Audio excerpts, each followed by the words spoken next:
ఆకాంక్షలతో Telugu Desam party వచ్చి దాదాపు 1 సంవత్సరం 8 నెలలు అవుతుంది.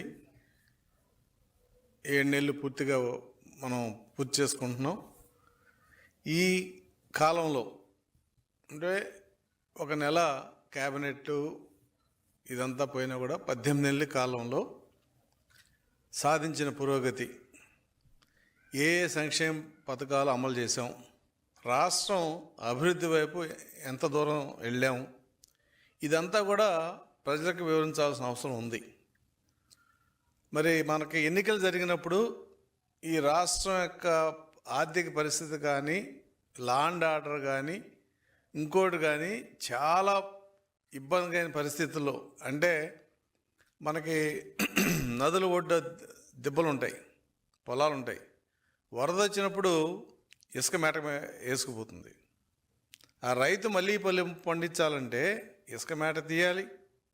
ఒకవేళ సముద్రం ఒడ్డునైతే ఆ ఉప్పు నీరు ఇరిగిపోయేదాకా దున్ని నీళ్లు పెట్టుకుంటూ మళ్ళీ పంటకి సిద్ధం చేయటం ఎంత కష్టమో అంతకంటే ఎక్కువ ఇబ్బంది అయిన పరిస్థితుల్లో ఈ రాష్ట్రాన్ని జగన్మోహన్ రెడ్డి వదిలి వెళ్ళిపోవడం జరిగింది.